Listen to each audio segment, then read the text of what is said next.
the President's Trophy winning New York Rangers. Obviously, the parallel to 1994 did not bear out the way that this year's club wanted it to. They got all the way to the Eastern Conference Final before bowing out to a very good eventual Stanley Cup champion Florida Panthers. So that's the baseline for these New York Rangers, what we witnessed year one of Peter Laviolette. I want to start with you by asking, after free agency, are they better? You know, didn't do a lot through free agency, which tells you a lot about, I think, management's approach to last season and what it looks like going forward. You know, really just a smattering of additions, and Riley Smith, Sam Carrick, Wenberg moves on, Gustafsson moves on. Didn't get a lot from Roslovic, but the net impact is a couple of things. I think this group feels that by virtue of the way they progressed over time, just allowing the space for some organic improvement from the inside, internally, Tone, is the right approach, the right recipe at this moment in time. And do pay attention, too. Philip Heedle's not available for much of last year. Wenberg moves on. Heedle, assuming health and ready to go start of the season, steps into probably the 3C role. So looking at it down the middle, Tone, Mika Zibanejad, Vincent Trocheck, Heedle slips into the Wenberg spot. You like the way that kind of shakes out. That's pretty formidable structure for this group. And, you know, for a team that has proven, if we don't like the results on the ice, we're quick to make a decision, be it a coaching change or otherwise. It tells you a lot about this organization's approach to where this team is at. They like what they see, content to let it improve, again, organically. I like the way you put that, improvement from within. Alexis Lafreniere, Broadway Blue Shirts fans loved what they saw from him. The one-time first overall pick, there's pressure in a market like New York on a young man like that. He really seemed to flourish this year. He really did. I mean, I thought a really solid regular season for him. The baseline was really consistent. He was virtually the same kind of player each and every night. And really in a, just looking at this roster overall in terms of the contribution you got during the postseason from individual players, Lafreniere's contribution, his presence, it just really stuck out, Tone. So I think you really like the way this young man is tracking, the way his development is progressing as an NHLer. Look for him, especially with the success, again, having moved the baseline higher, look for him to add 10 or 15% more to what you saw last year, in my estimation. No matter how much pressure there is on this club from the outside, inside, we've always learned players, executives, coaches, they all want to win even more. In that case, when the news broke that Jacob Trouba might be traded, it was a shot across the bow, not just for the captain, but for the entire club. Your reaction? Yeah, it's interesting. That's an attractive commodity, a Jacob Trouba, somebody that plays top-end minutes like that, very solid defensively, great leadership abilities. Obviously, that's why he wears the C for these blue shirts.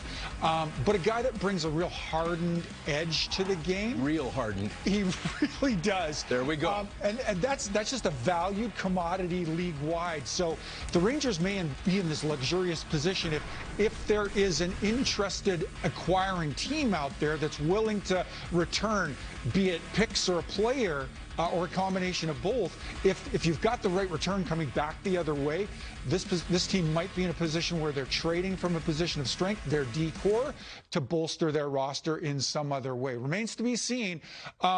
How does that affect the roster? If that's part of what you're asking me, I'll answer that in the way that I typically answer questions like this.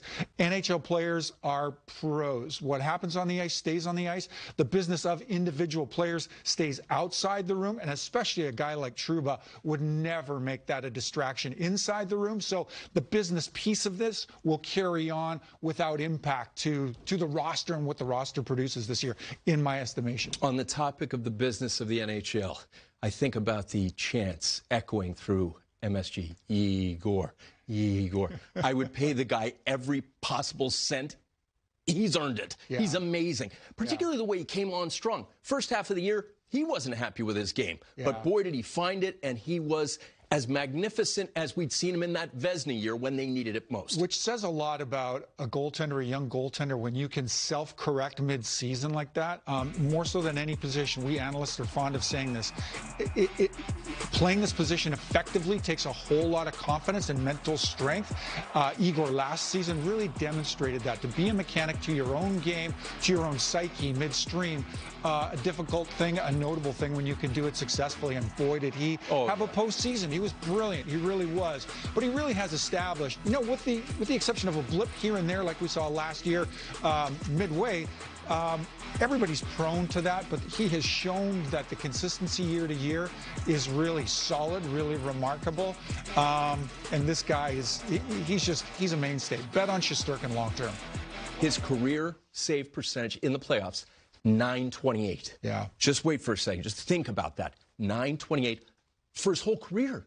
It's unbelievable how good he has been. Now, I want to move on to the coach. Yeah. One thing you can count on is that where Peter Laviolette goes, wins happen. Yeah. It's remarkable. And in year one, it happened. What do you expect in year two? I expect a lot of the same. Lavi brings great structure. Wherever he takes the bench, there's a notable uptick in club performance. I think Lavi's challenge, let me say it this way, Tom. At the core of what Lavi does, he can bring a team together. He knows how to draw a group tighter, and that really can equate to wins over time. We've seen this with Laviolette coach teams. Tougher to do in an environment like the Rangers. Players are spread all over the tri-state area. You rarely practice at MSG. You're in another building. Some players are on the island, other players are Manhattan, other players are elsewhere. So it's a difficult thing to be able to draw a group together when you're in your home environment. Lavi now having more opportunity to create that essential team building, I think that will really start to transmit through this roster as well. So watch for some of those intangibles to kind of pour through. Do you think they're done for the preseason and go for that? Or is there more work to be done before they get to training camp? Well, keeping the Trouba piece in mind, that piece of business, if you'll accept that, I think probably so. I think the urgency for teams to make a deal, one of the pressure points, flashpoints is always July 1. Having come and gone, there may be an opportunity there pre-start of the season. I suspect we're up and running. But again, this club has demonstrated they're pretty content to stand pat at this moment. That leaves me thinking I wouldn't expect a lot of moves from the Rangers given the way they're built.